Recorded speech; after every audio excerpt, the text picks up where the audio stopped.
Welcome to Rewind Rewatch. I am Andrene. I am Joel. We're siblings. Not your siblings, but we're your favorite. We're your favorite siblings. Let's say that. We can be if that's what you want to pretend while you're listening. Pretend like we're your siblings. Sure, whatever. We're your favorite siblings who are rewatching 90s films and then discussing how well they aged. We'll be looking at any themes, any quotes, and then at the end, we will be giving it a rating between 1 and 5 to see whether or not we'd like to sit down and watch that movie again. Today, we will be talking about 1994's Speed. This is almost 2 hours, an hour and 56 minutes, with a rating of R. This was requested by Jenny. Shout out to Jenny. And this is starring Keanu Reeves and Sandra Bullock with a supporting role by Jeff Daniels. Yes. And I also think, and maybe this was like an unwritten rule, but I feel like 90s action movies were not allowed to be any less than 2 hours. Yeah, pretty much. Because they're all extremely long. They usually have like some chase scene that's a little bit too long. Obviously, this movie's an outlier in the sense that like, The entire movie is basically, they're not really chasing anyone though. Yeah. There is some chasing, but they are speeding. Yes. As the title suggests. They're trying to stay alive. So before we go into the details of who's in the movie and what they've done in the past, can you sum up this movie in one sentence? I should be able to. They're in LA? Yeah, they're in LA. An LA police officer attempts to save the passengers of a bus that will blow up if it goes any slower than 50 miles per hour. Yeah. Okay. That's pretty good. So I just said it's starring Keanu Reeves. So this movie came out in 94. At this point, he had done Point Break in 91. And then later on, he goes on to do the Matrix movies as well as the John Wick movies. Matrix is what, 99? Yes, 99. I was not a big Matrix fan. I did watch it eventually, and like I know people like love... So you weren't a fan before you watched it? Huh? You said you weren't a big Matrix fan, and then you watched it eventually. So I said, were you not a fan before you watched it? No, I'm just saying I watched it eventually. I didn't watch it when it came out. I watched it later on, but like I wasn't really a big fan of it. I preferred the John Wick series. Yeah, John Wick's fire. John Wick is just... I know it's ridiculous. A lot of stuff doesn't really make sense. Yeah. But it's just fun. Like the stunts are incredible. It's not trying to be any more than exactly what it is. Yeah. I kind of feel the same about Speed, honestly. Yeah. That's fair. And then let's see here. Sandra Bullock at the time. This is in 94. So a year later, she does While You Were Sleeping and The Net. And then in 96, A Time to Kill. 97, Speed 2, 98, Practical Magic, 98, she was one of the voices in The Prince of Egypt. So she had a pretty jam-packed 90s. So Speed 2, are they both in that? No, he is not, she is. So he rapped it. Yeah, he didn't do it. But she was in the second one. So then she's like, let me drive this bus again. I didn't see the second one. How do you make a second one of this movie? It is a 90s movie, so if someone else requested. Please do not. Please do not. That sounds like a terrible movie. I don't know anything about it, but just like this feels like a one-off type of film. Like it doesn't feel like a movie that you could make over and over again. But again, they've made like 17 Fast and Furious movies. So and they're all wildly successful. So. And they're all the exact same film. Just like, let's see if we can jump this off of the Empire State Building. And then they start driving in space. They're driving in space. So if you can do that, outrageous. You can do anything, apparently. And then, of course, Jeff Daniels, we know him from Dumb and Dumber, which was the same year. And then every time I see Jeff Daniels, I think of The Newsroom. Newsroom's fire. I think of The Newsroom, 2012 to 2014. He was fantastic. I do want to mention one other person who's not one of the, I guess, the big stars. Well, maybe two other people. But for me, I don't know if you caught this, but the person who played the Captain McMahon, Joe Morton, I know him, for any of my Scandal fans out there, he played Rowan Pope, and he was fantastic. He was like one of these villains that you just loved to hate. He's one of these actors, like, he kind of reminds me of like a Gus Fring from Breaking Bad, that like, whenever he came on and had to like speak to his daughter, Olivia Pope, I would just stop what I was doing and listen because he was such an intense actor. He would, So this was her dad. yeah. Okay. Oh my God, he would command the scene. Yeah, like, I never watched that show. he like when I tell you he was probably my favorite actor on the show because he just would get into a scene, walk into a room, and it was like all eyes on him.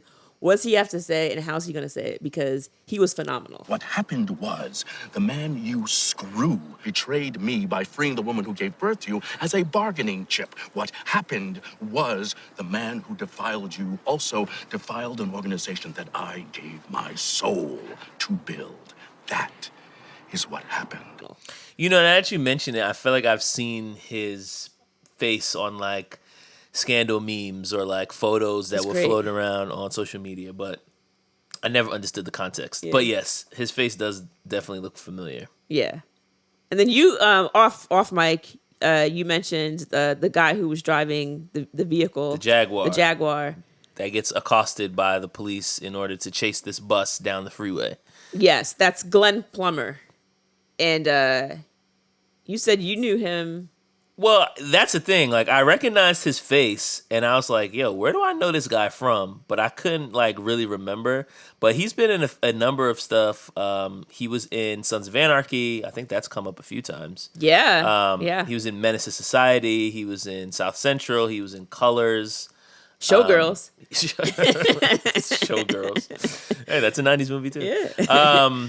So yeah, he was like, he's kind of always been a side character. Like, I don't think he was the main character in any of these movies. Wait, no, he was the main character in South Central, right?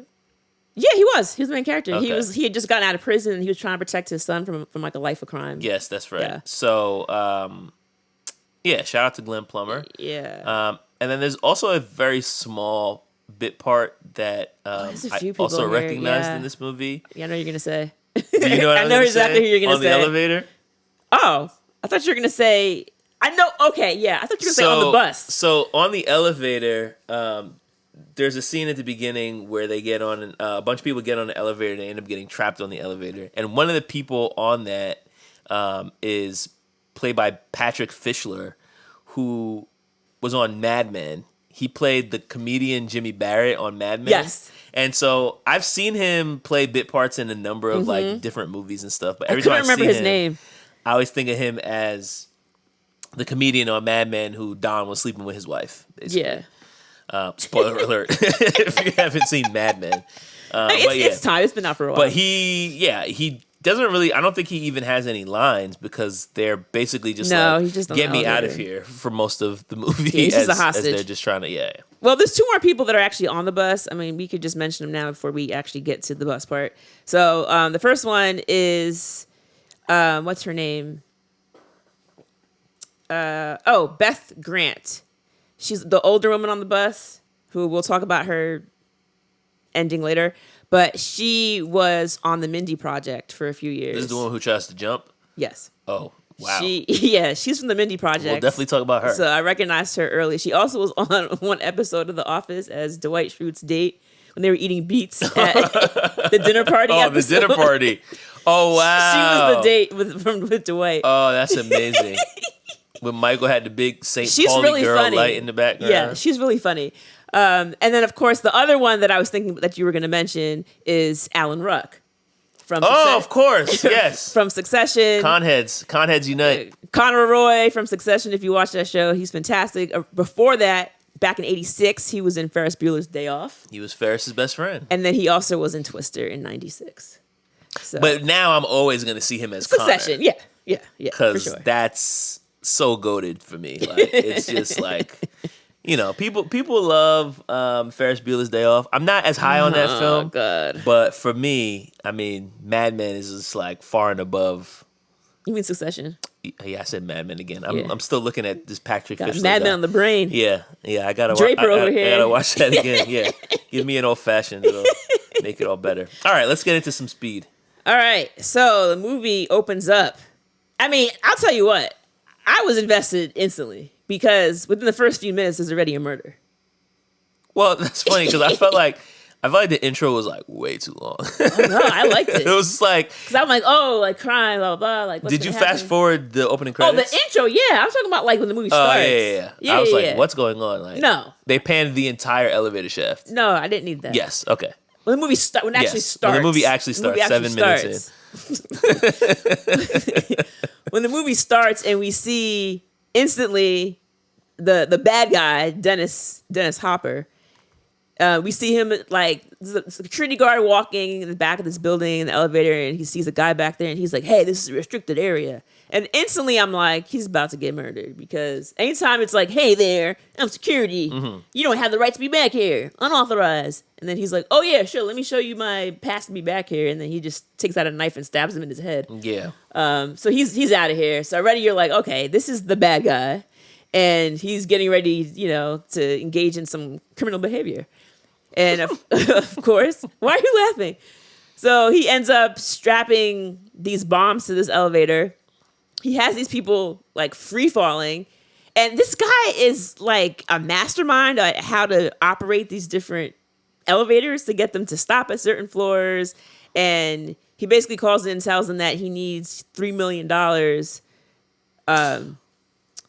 in order to not blow these people to smithereens, because there's C4 like strapped to this elevator. Yeah, so what I think he does is he has 2 bombs on the top of the elevator, and basically the bombs that he explodes basically like blow out the cables. Yeah. And once the cables get blown, once the elevator starts dropping, it's set up so that emergency brakes will activate. But he has a bomb on the emergency brake. So that's really what happens. Yeah. It's like, I know the emergency brakes will save them, but everybody's going to freak out. So then it's basically like, I will blow the emergency brake unless you give me my money. Yeah. And so, of course, it's the whole like, we can't give people what they want. We don't. What's the phrase? We don't. Can't let the bad guys win? No. No, this is a phrase like, we don't something with terrorists. We don't negotiate with terrorists. And it's like, better negotiate with terrorists. Well, so they're trying to figure out what to do. And this is where we see Keanu Reeves' character, Jack, and he's with his partner, who is Harry, played by Jeff Daniels. And so they're on the case, and they're there, and they're told to hold. Are we going to talk about how they show up? Oh, yeah. Because yeah. I did make a note about that. The cop car literally comes flying onto the scene. Out of the air. Like jumps into the sky as it's crossing over a hill, and just boom. It's like, wait, what? I was like, why are they driving like, what is happening? It was incredibly 90s. It was just like, it reminded me like Beverly Hills Cop, or like one of those movies. But I think what struck me about Dukes that of Hazzard is like, or something. Right. Typically you see that during like a car scene, like a car chase. But it was like, oh, they're just arriving on the scene like this. There was nothing that happened before. I'm like, why are they coming in so hot? So the bomber basically says like, I need my $3 million. 3.7 million. I deserve it. Yeah, $3 million in the next hour. Yeah. And by the time all the cops congregate to talk about, what the plan is to save these people, they only have 23 minutes left. Yeah.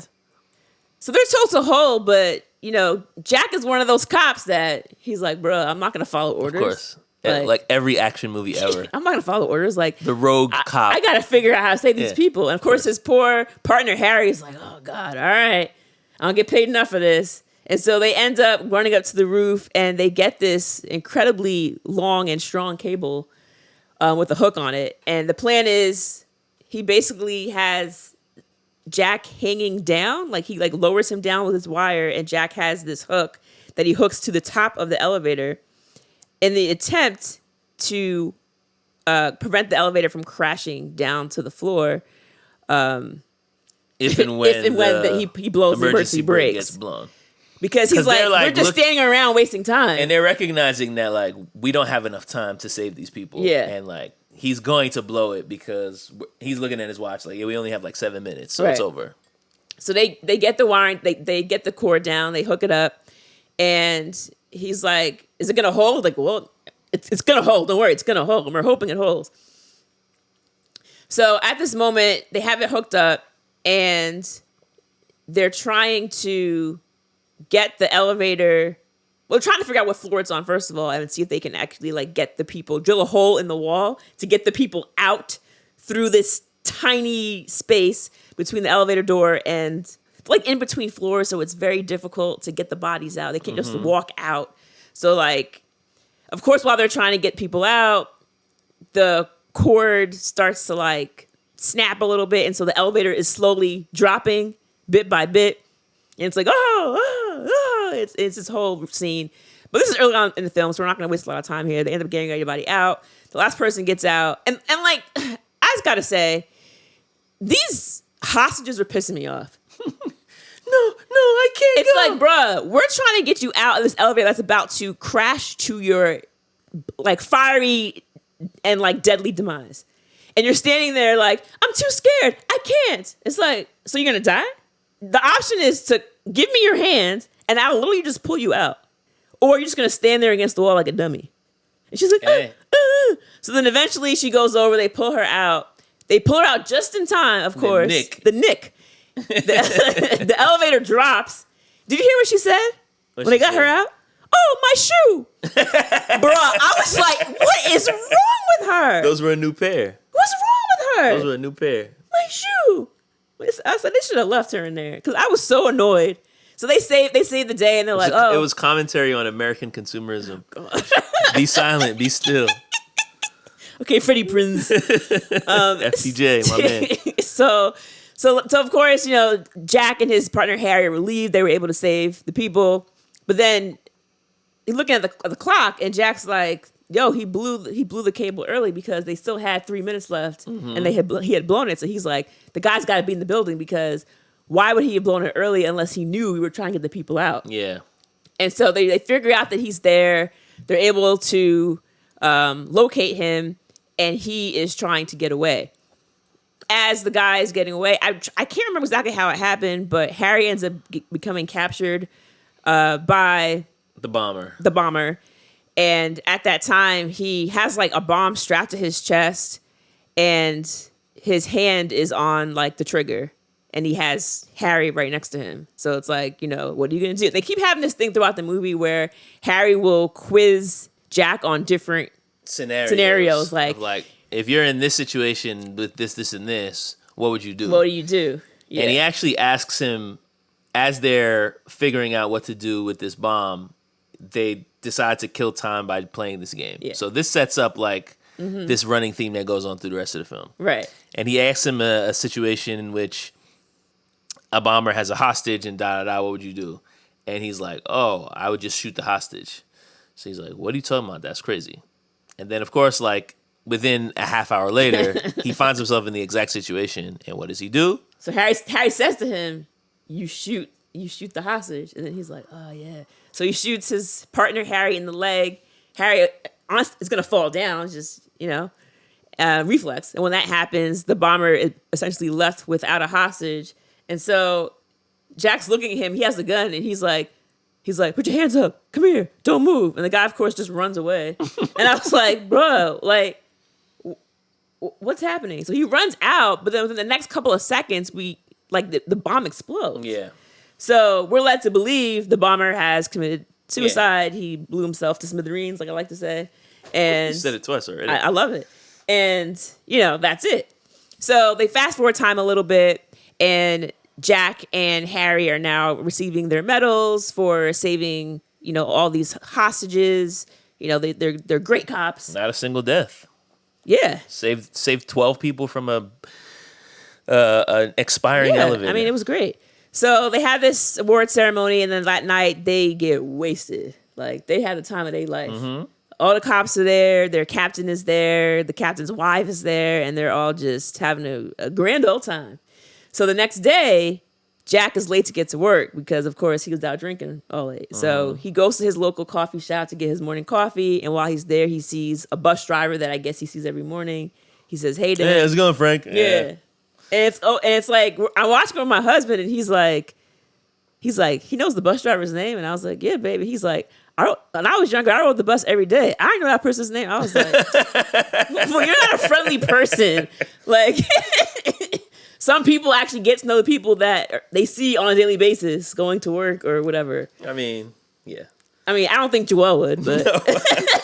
I don't know anybody's name, bro. I don't know the name of the woman that lives next door to me. I just say hi. What about your local bartender?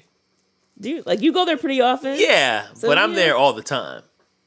Okay, but if they're taking a bus every day to go to work, that's every day. I guess that's true. Or going to the same coffee shop every morning, it's the same thing. So anyway, he says hi to him. He's getting ready to go to work. As he's walking to the car, you just hear this explosion. And the bus that his bus driver friend just got on, getting ready to start his shift, has exploded. I mean, this is a huge explosion. There's no way this guy has survived this. Or anybody else on the bus for that matter. I think he was starting, so no one was on the bus yet. It was kind of like a warning shot. A warning explosion. Yeah. So after this happens, and Jack hears a photo booth ringing. Remember those good old dirty Phone booth. Oh, I said photo booth. Photo booth did not ring. A phone booth. A dirty photo booth definitely didn't ring. That was in the back of the video store. Ew, a dirty gross. photo booth. That's disgusting. Why are you taking pictures? That's a very different film. Why are you taking pictures? No. So it's this dirty phone booth. It starts ringing. It's ringing incessantly, and it's like, okay, clearly someone's trying to get my attention. He runs over, picks it up, and who is it but the bomb guy, Howard. And he answers the phone. He's like, hey, Jack. And he's like, oh, that's right, I'm still alive. Which I still don't really understand how he was, but okay. And he basically explains to him, He's like... a mastermind, baby. He explains to him, like, look, now he wants $3.7 million. Forget the $3 million. He wants $3.7 million. He says that he spent 2 years planning that first attack, and his plan was thwarted by Jack and Harry, and he's pissed about it. And he talks about, like, how he deserves this money. Like, he deserves it. It's his life's work, basically. Yeah. Like, You couldn't understand the kind of commitment that I have. You're in a man's life's work, and you think you can walk away. You got blinders on to the world.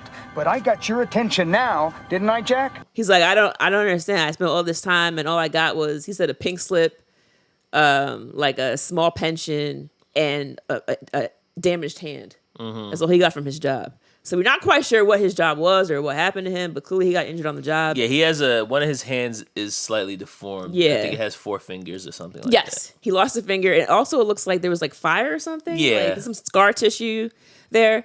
And he explains to him that there is a bus that has a bomb planted on it.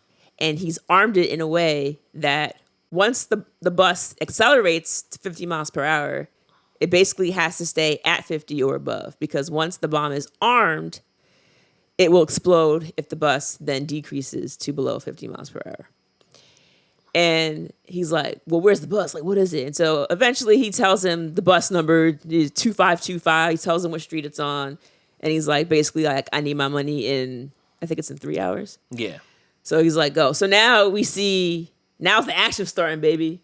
So Jack he runs to his car. He drives over to where this bus stop is, and he's trying to wave the bus down, but he can't quite get to it. He follows it. It's actually on a highway at this point. And this whole time he's chasing it down. He gets to the freeway. There's a little bit of traffic, and so he's able to get out of his car. He runs in front of he runs up to the side of the bus, and he's yelling like, "Stop the bus, LAP!" And I'm like, "Why don't you pull your badge out and show it?" Yeah. You have a police badge that shows you're a police officer. He doesn't pull the badge out until the bus peels off. It's crazy. And then he's like, "Oh yeah, I forgot. I have identification." He's like, "LAPD, pull over!" And the guy, Because all he's doing is yelling, He's and the just bus driver's yelling. like, "Yo, you missed the like, bus. these people in LA are crazy." The bus driver's like, you missed the bus. Like, and not to mention the bus driver has already stopped once because Annie, who is played by Sandra Bullock, is late for the bus. Apparently this is what she does all the time. And it's like a running joke. Like she's like, Sam, stop. And he's like, oh, Annie. And then she Late for the bus again. Get on in. And I'm like, yo, for LA, everybody knows everybody out here, bro. Like, Right, like, exactly. they know, Small town version of Los Angeles. they know their bus drivers. They know their coffee people. So yeah, she gets on the bus, and of course he's trying to chase her down. And I'm just sitting here like, this is so stupid. And this we run into the guy who plays what is it? The Toon Man. The Toon Man. The Toon Man license plate. Who's played by Glenn Plummer. So he's driving a South Jag. Central guy. Yeah, he's driving a Jaguar. And Jack is like just trying to get someone with a vehicle that he can take to chase this bus down. Because remember, the bomb won't activate until the bus goes over 50. Right. So initially, the plan is to stop the bus before it accelerates. Yeah. And then the bomb won't even activate. Correct. We know that obviously does not happen, Right. but that's the initial plan. So he's trying to catch up. He shows the badge finally to this guy instead of showing it to the bus driver for whatever reason. He gets in and he asks the guy before he takes off, "Are you insured?" And the guy's like, "Yeah." He's like, "All right, like hold on." And then he like takes off. And the poor Jag owner is sitting there like, "Bro, like, first of all, where are we going? I mean, why are you taking my car? vehicle? I mean, he saw the badge. But it's like, yo, it's a cop, so Yeah, what is he going to say? You can't say no, but it's also just like, this is terrifying because I might get shot. You know what I'm saying? Like, this is scary. And also, you're driving like a maniac. He's driving like an absolute lunatic because at this point, the bus is like gone. So he's struggling to catch up, and there's still, I mean, there's traffic. So he's weaving in and LA. out. There's always traffic. Oh my God, it's insane. It's hard to watch. So he catches up to where the bus is eventually, and the bus driver's still like, "Bro, what are you talking about?" And so he says to the Jaguar owner, he's like, "Hey, write a sign. You got paper?" He's like, "Write down bomb on bus." And so he writes that down, and he turns around. They get in front of the bus. He turns around, shows it to the driver. The driver sees, and so he initially starts to brake because reaction is, "I'm gonna pull over and get the heck off the bus." And so he's like, "Wait, no, you can't stop the bus." Mm-hmm. And so they end up like telling him like, "No, you have to like stay above 50." And the bus driver's like, "Okay, like what the heck? This is crazy." And so the plan becomes at that point, Jack's like, "I'm gonna get on the bus with them so I can communicate and try to figure out how to stop this thing." And so he does this scene, like the stunt where the Jag is next to the bus and they have to pull over with just enough space so that he can jump over. Before he can do that, he had to, of course, ruin the Jaguar owner's the driver's side car door. Because going that... Not ruined, eliminates. Well, eliminated, yeah. He basically was like, he's like, "Sorry about your car." And he opens the door so another vehicle can crash into it and take it off. Because obviously you can't have the door swinging back and forth when you're trying to jump over on a highway because it's not going to happen. So I get why he did it, but it just kind of like, that sucks for the Jag owner. So he ends up jumping over, and the Jag owner is like, "Thank God I'm getting the heck out of here."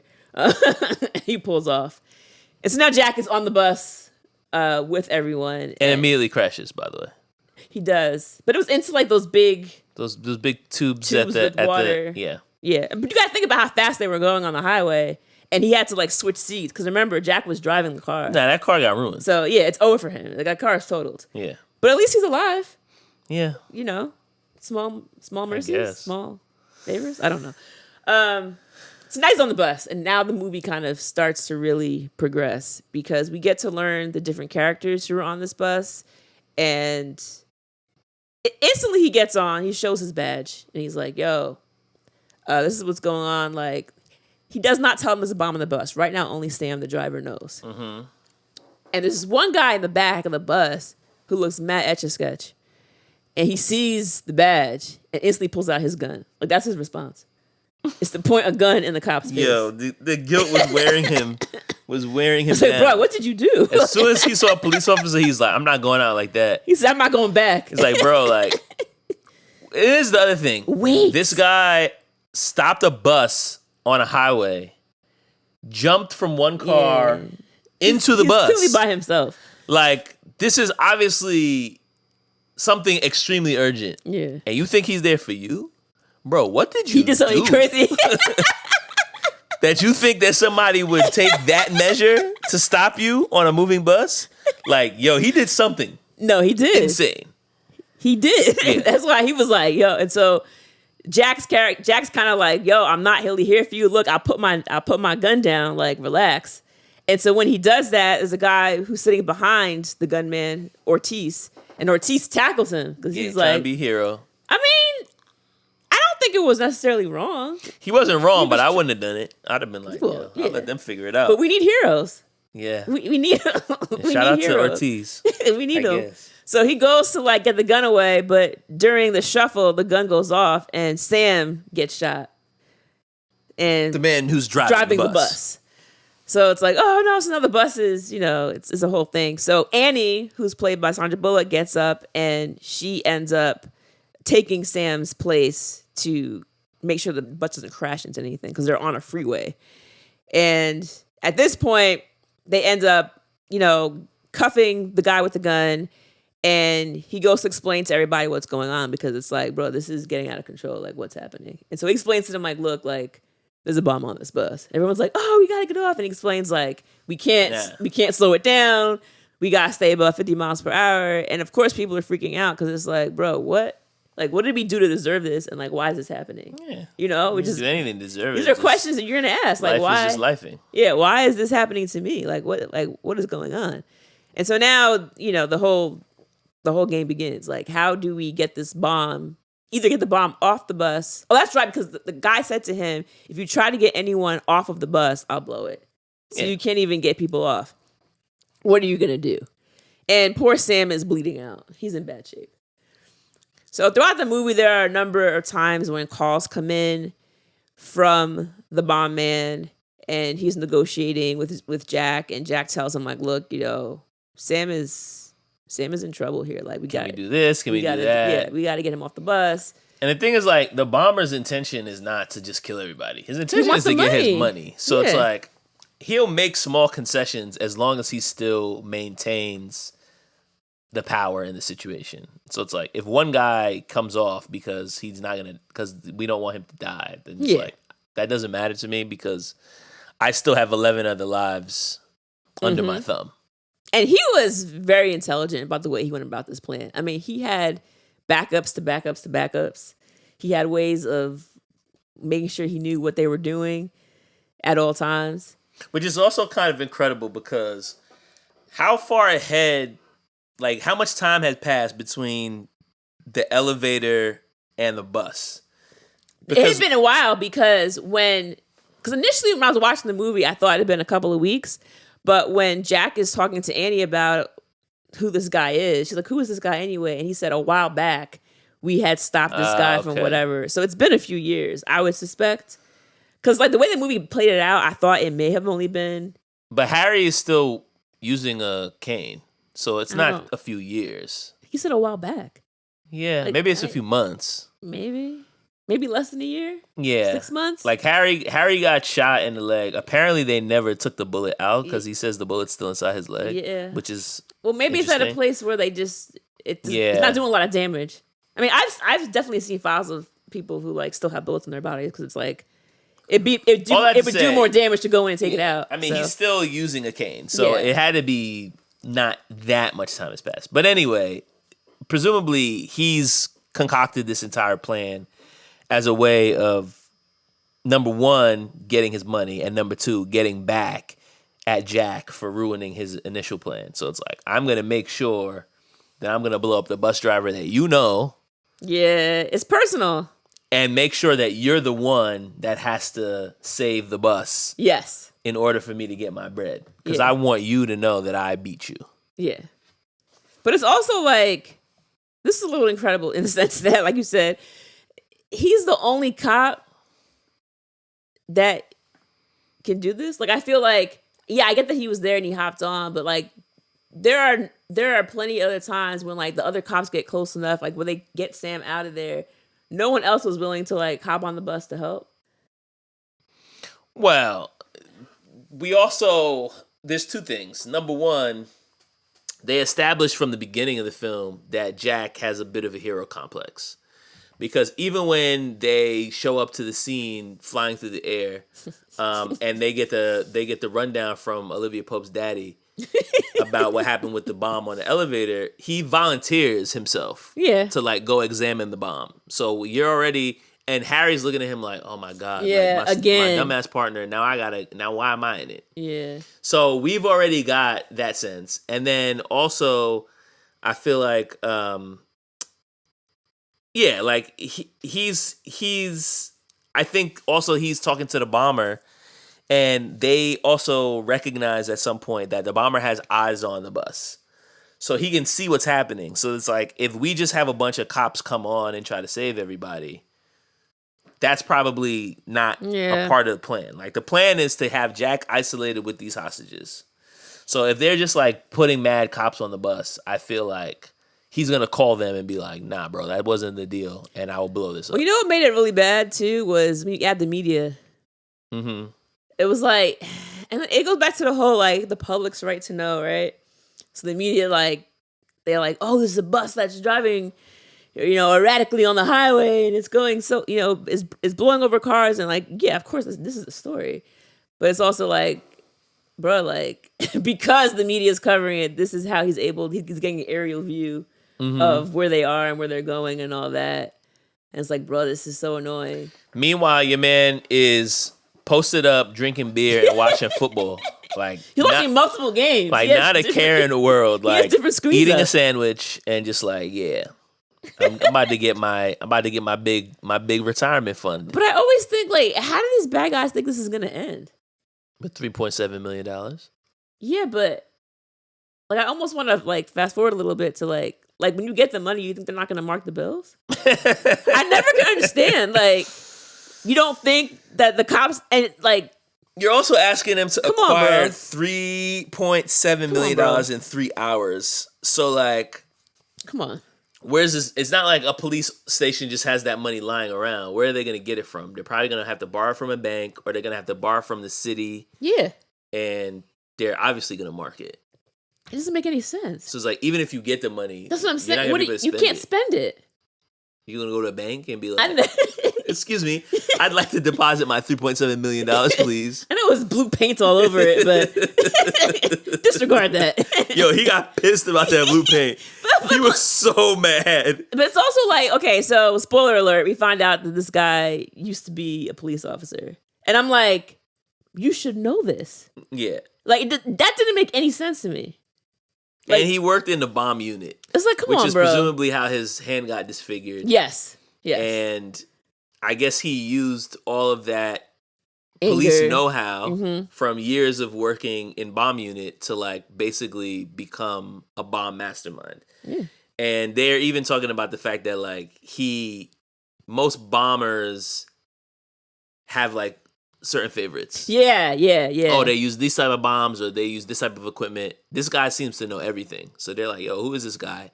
He doesn't seem to have any sort of like calling card. He's just like, he knows all types of bombs. Right. And that's when Harry figured out he's got to be one of us. Yeah. One of us. And so they figure out eventually who this man is. But it's like even his reasoning just seems very weak to me. I don't know. I mean, I get the money is money, but it's also like I said, how are you going to spend it? Like, how, like, you're not going to get away with this. So I couldn't really understand like what his end game was. I mean, obviously, this guy had a lot of self-confidence and thought he was the smartest guy in the room. So, and to be fair, he was a very smart guy, but I feel like he probably thought he was going to get away with it. Like 100%, like and also the fact that he's a former cop, he must have felt like he knew how to elude the cops, which to your point makes the fact that they strapped it with exploding paint. He probably should have seen that coming. Bruh. Because he saw everything else coming. There were so many things that didn't make sense. Well, it's an action movie. It's not necessarily supposed to make a ton of sense. So my favorite thing that didn't make sense was the 50-foot jump. Oh my God. Oh my God. So they're driving. So eventually they end up with the police escorts. They are taken to a part of the freeway that has not been used. Basically, it's closed off because construction has just been finished, is what they've been told. But it's not yet open to the public. So it's like, okay, we got plenty of time to figure out what we're going to do. This is the same stretch of highway where they're able to get Sam out. And while they're driving, they have helicopters, of course, that are flying above, and they're like 3 miles up.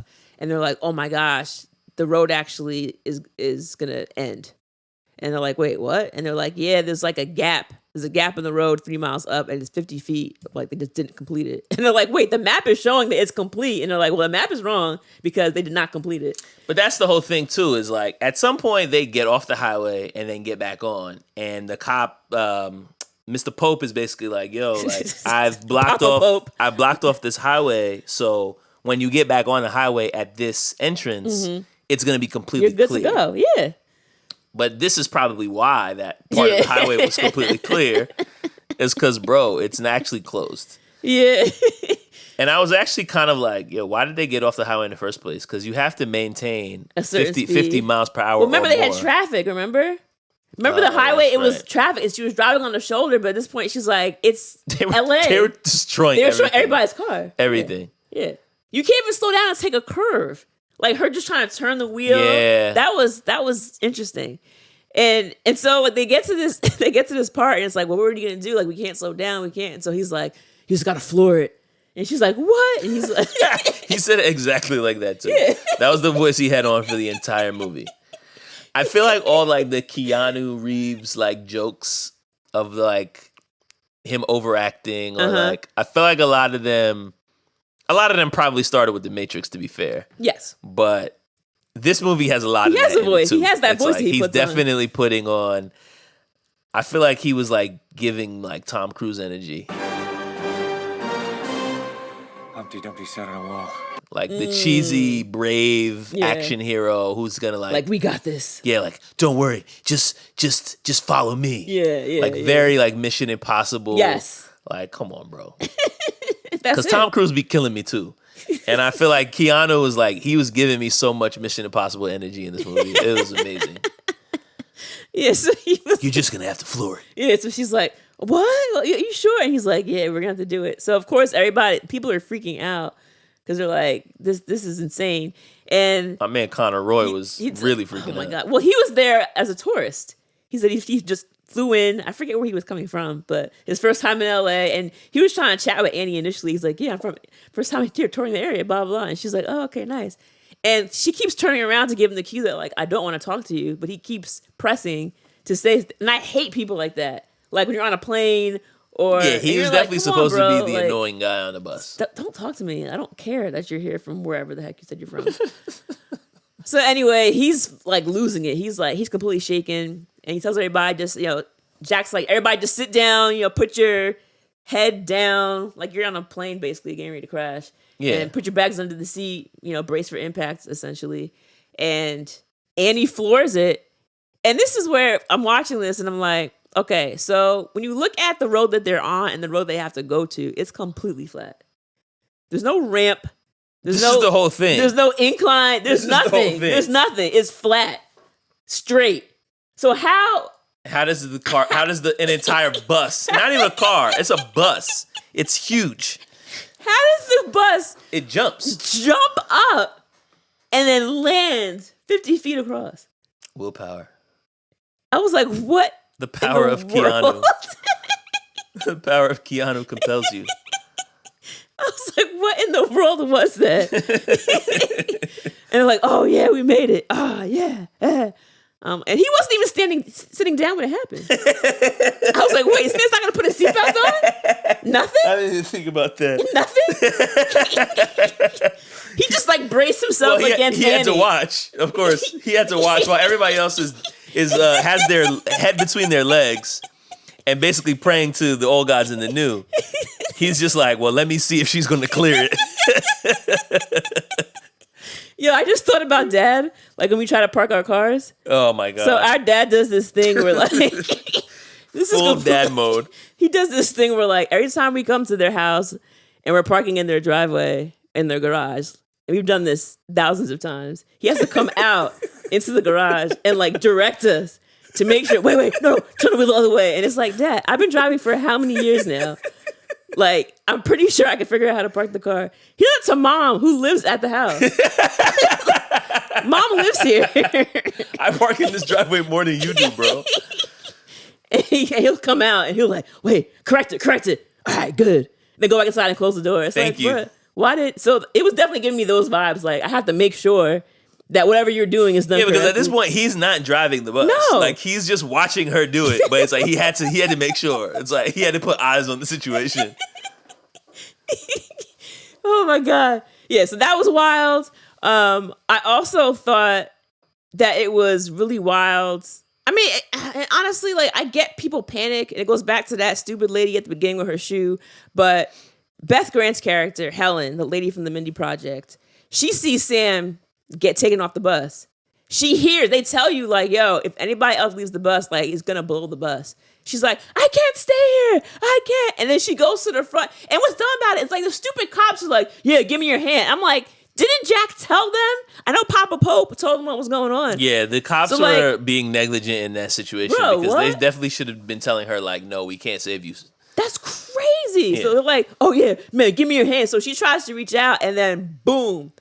And basically the bomber just explodes that part of the bus where she was, like, just one bomb went off right where that lady was standing. And the floor falls out. She falls down and basically, I mean, that's it. It's over for her. She basically fell under the bus's tires. It's over. Yeah, she's cooked. Not to mention the bomb as well. She probably, I mean, she got blown and then ran over.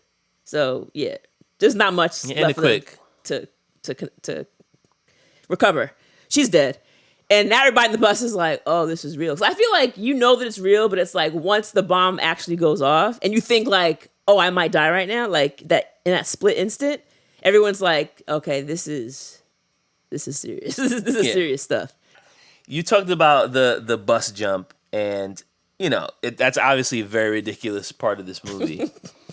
But there's also the part where at some point he basically like gets on a pulley and gets under the bus because he wants to examine the bomb. Now, keep in mind, he's not the bomb pro. Harry's the bomb pro, but Harry's injured, so he's not there. So he's basically trying to explain to Harry what he sees on the phone. Blah, blah. Yeah. Anyway, when he goes down there, he's examining the bomb, but when he tries to pull himself back up, he basically gets caught.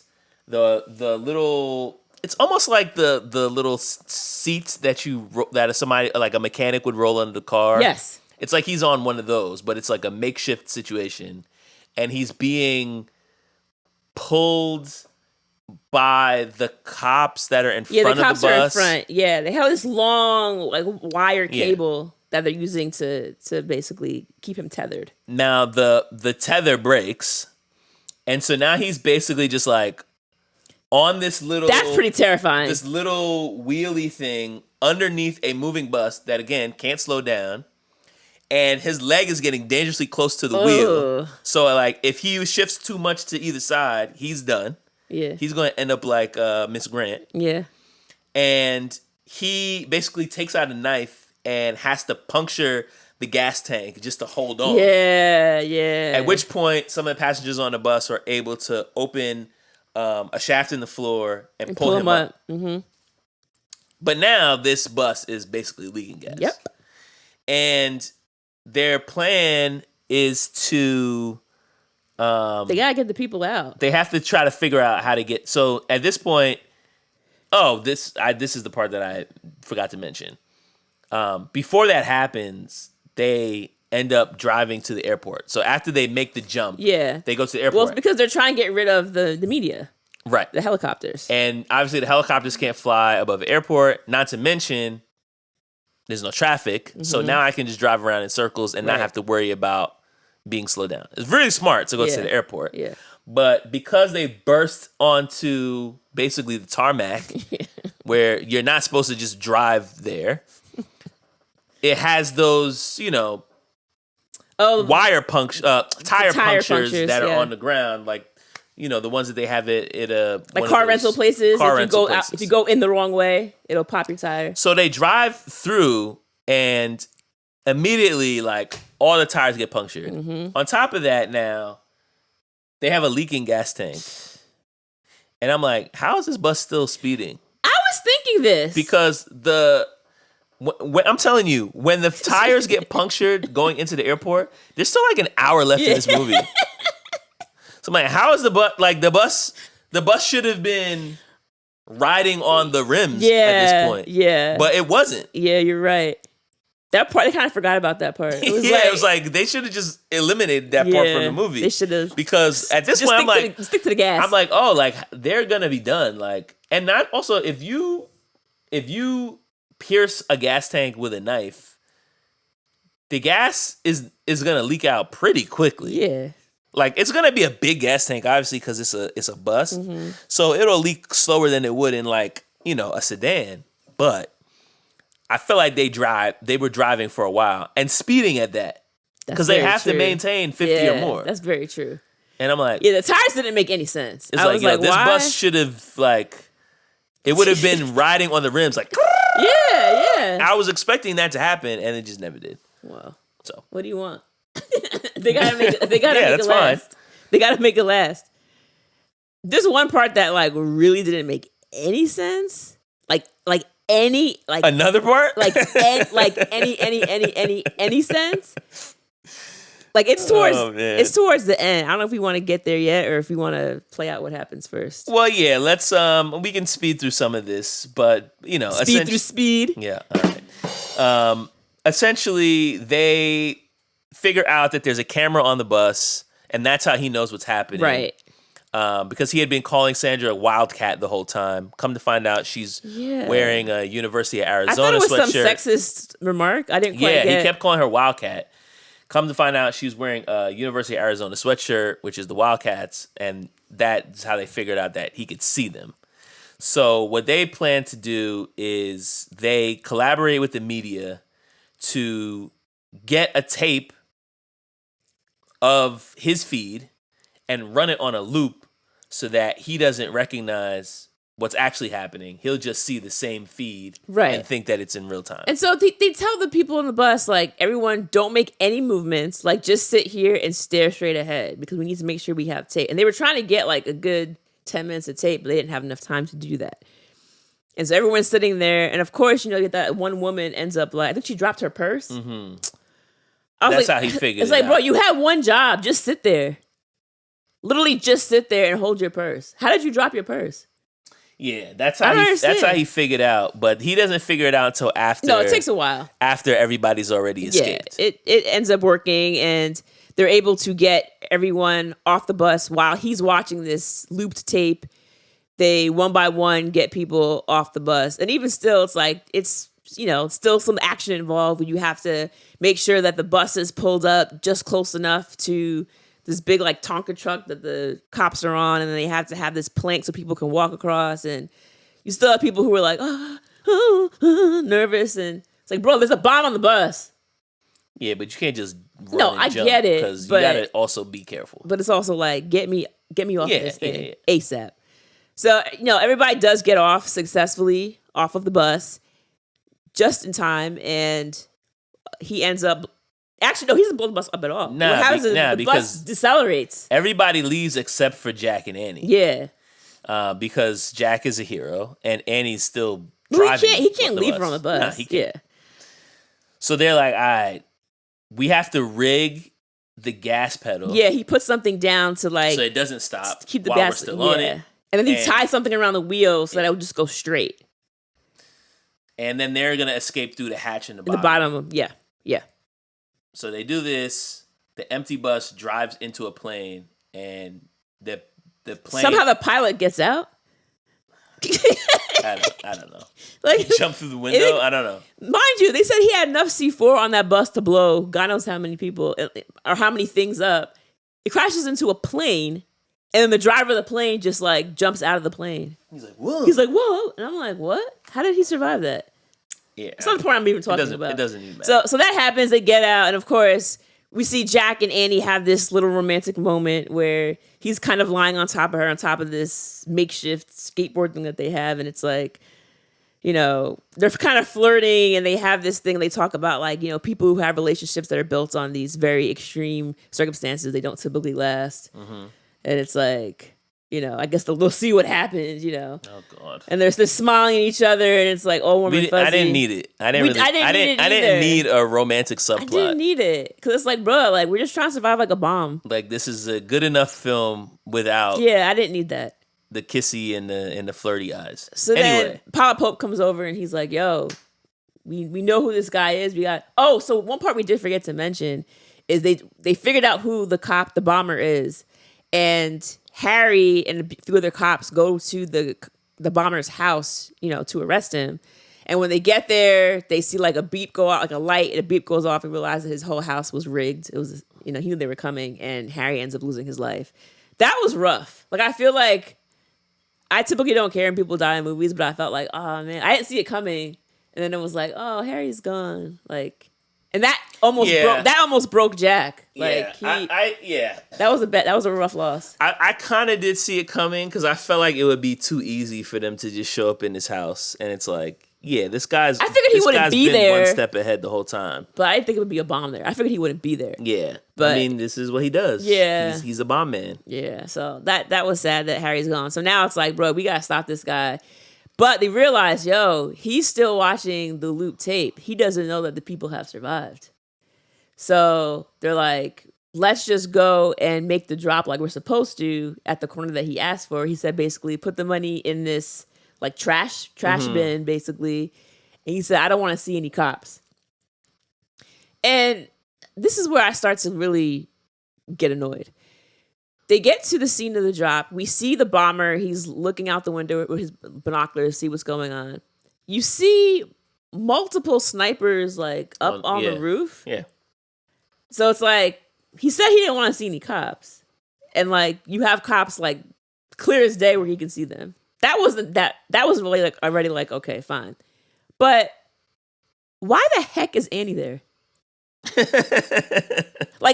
sitting here and I'm racking my brain and I'm like, I can't think of one good reason why Annie is at the drop. She's literally like across the street from where the garbage can is. Because remember they got in an ambulance. No, I understand that. And then Jack, I don't remember that they stopped for some reason because Jack was like, I got to get out. Jack was with Papa Pope, which makes sense. Put Annie in one ambulance in all of LA? And then she's at the ambulance just like looking around like, wonder when the drop's gonna happen. I'm like, what the heck? I was so annoyed. I could not understand, for the love of God, why she was there. It made no sense.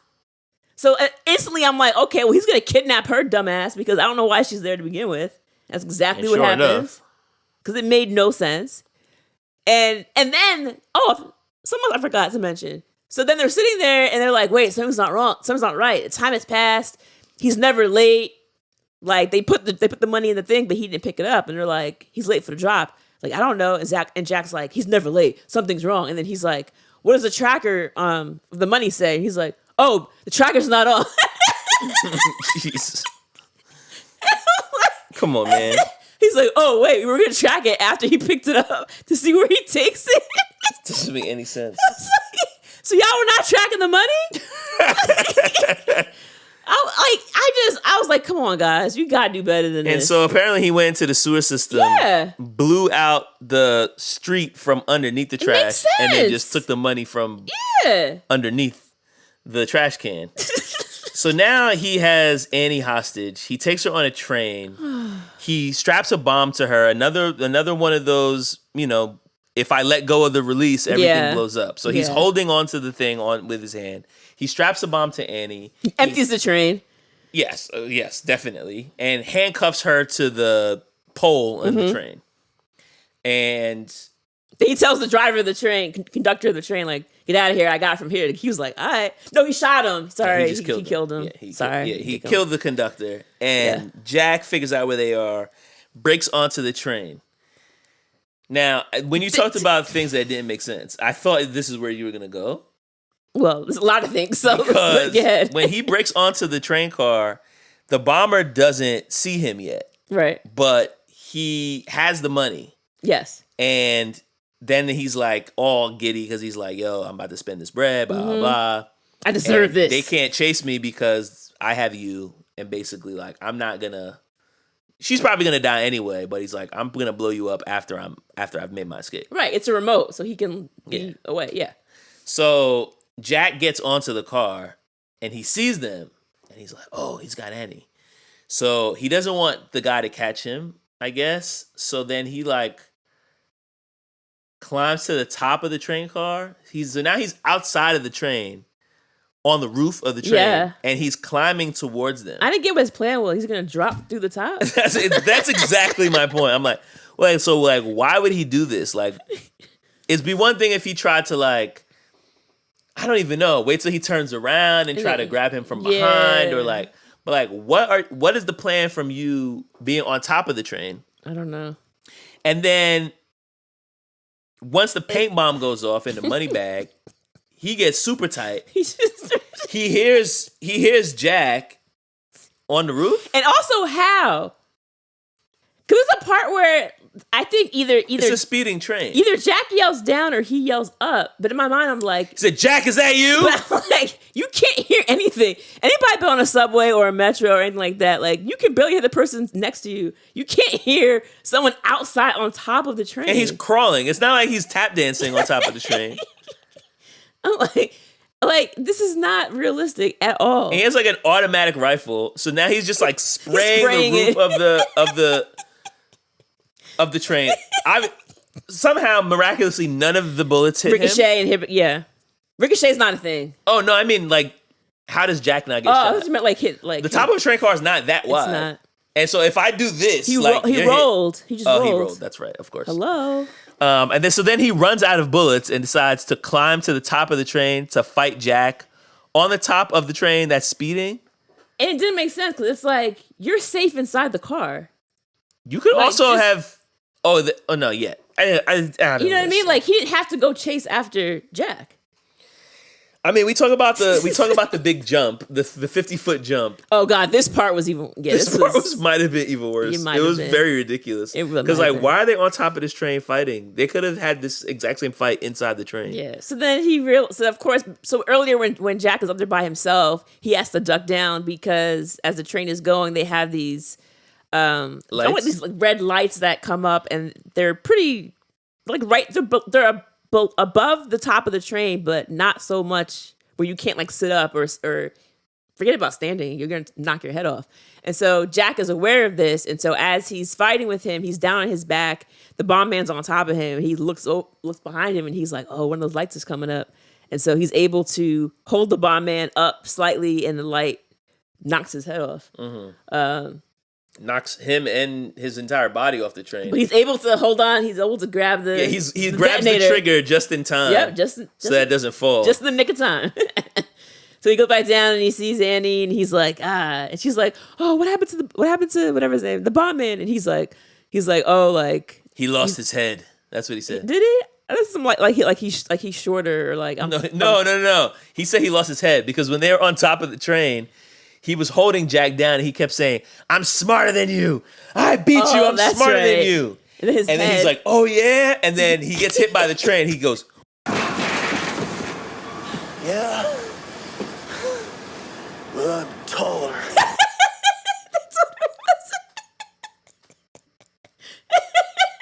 which is like, wait, what? That's what the taller line came in. You're right. And then he said he lost. Which also, I didn't even understand what he meant by that because he's lying down. No, he's saying I still have my head on, so I'm taller. Oh, like literally taller. Oh man, jeez, that was so bad. I didn't even get it. He's saying like I'm taller, like I have my head. So it was two like head jokes back to back. All right. Okay. Yeah, that's great. It was very back to back. It was like cheese on top of cheese. So now it's the two of them on the train. And she's still handcuffed, but she's like, okay, fine. Like let's just get off the train. Untie me. And he's like, I don't have the key. She's like, what? And he's like, I don't have the key. I can't get you out. And now the problem occurs that he finds out from Papa Pope again that further down the line there's like construction or something's going on, and so the train's supposed to be out, and it would have had a delay or something. So basically, it's like y'all are gonna crash. Like this is what it is. So you got to slow it down. And so he goes to pull the emergency brake, and because the madman had been shooting all over the place, it's not functioning. He can't stop it. And so he's like, so they're going a certain speed, and so he's like, I guess all we can do is accelerate it all the way and hope that it jumps the track to another. It worked with the bus to another track. But it's the exact same ploy. It's just now they're on a train. So again, my husband says to me like, okay, so for the train, the only options are emergency brake or accelerate. He's like, they can't decelerate.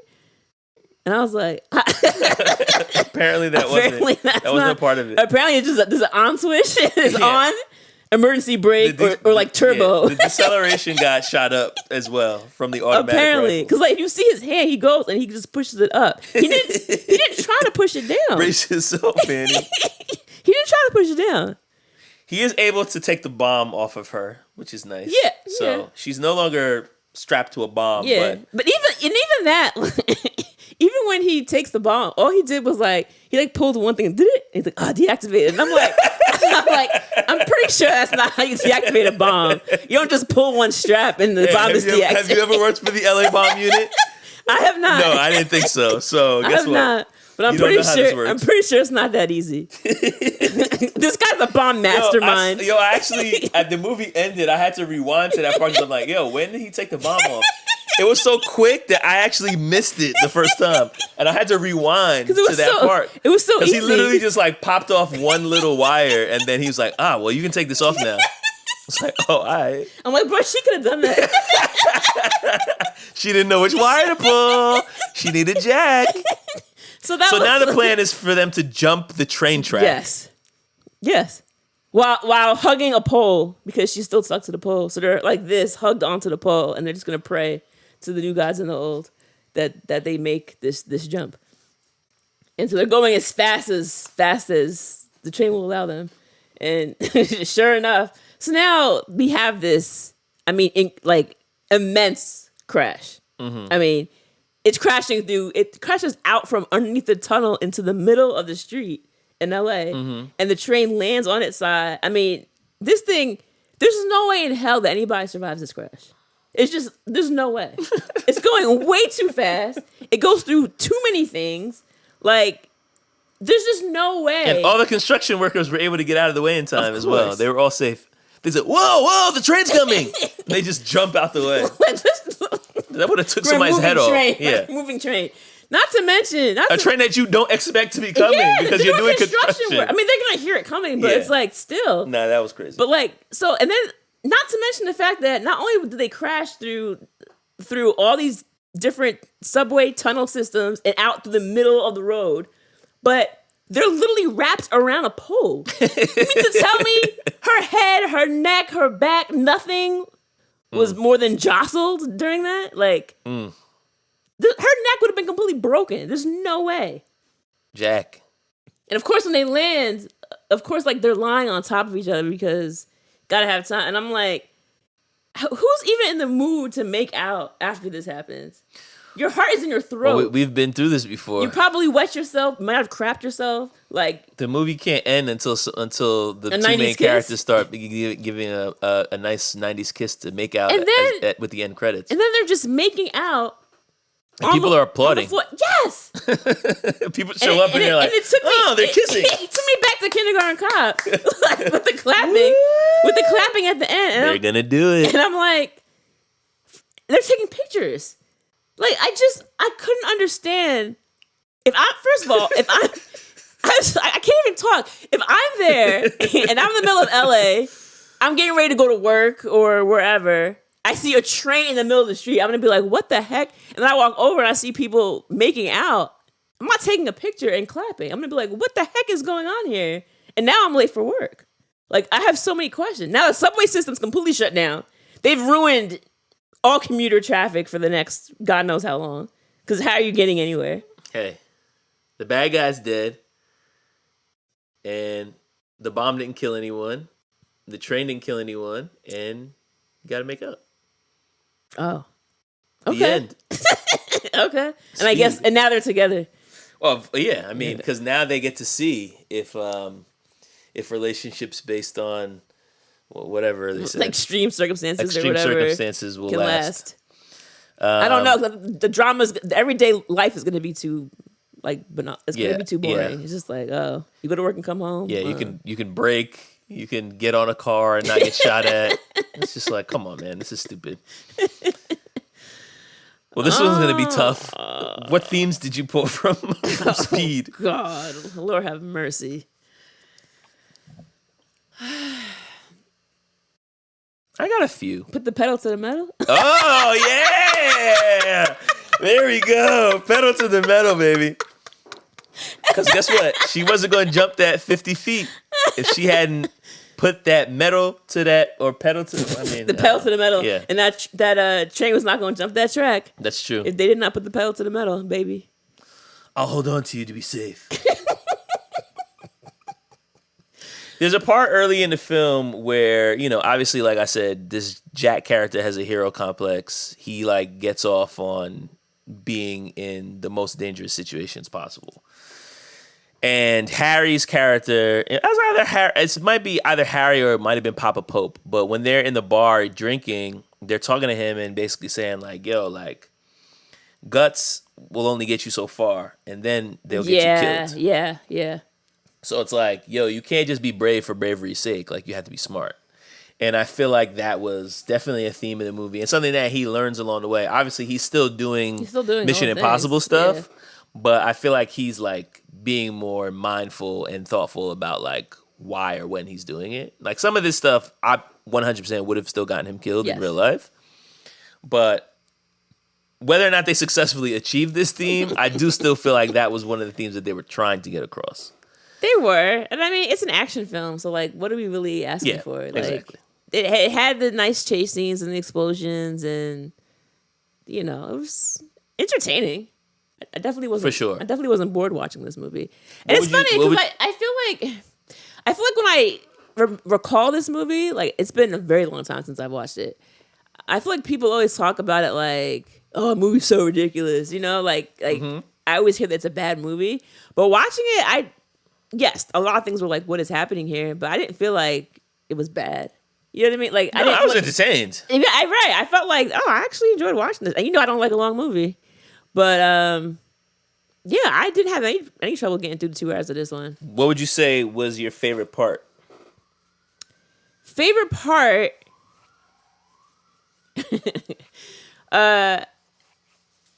I think just the whole idea of having to drive like this and not being able to slow down was just like, what would you do in this situation? Particularly when he was trying to get the bus driver to realize what was happening at the very beginning. Oh, yeah. Because for me, it's like, if you're able to stop him from accelerating to 50, like, it's game over already. But it's like, how do I get this bus to slow down without him thinking that I'm a crazy person? And you could have clearly done that by pulling out your ID, but he chose not to do that. So instead... And at that point, it was too late for him to slow down. And so then it's like, now he's speeding up, and it's like, I need him to know what's going on, but also, like, to get him not to stop. So I felt like that was, like, interesting. Like, how do you get this done without causing a lot? And then, honestly, even going a little bit further than that was when he actually got on the bus, and the guy pulled the gun on him. I was like, oh, what's happening now? Yeah, that was like, crazy. I'm like, who's this guy? And we don't get to know his backstory, but I'm sure it's crazy. It's definitely, that should have been the sequel. That's why he pulled that gun instantly.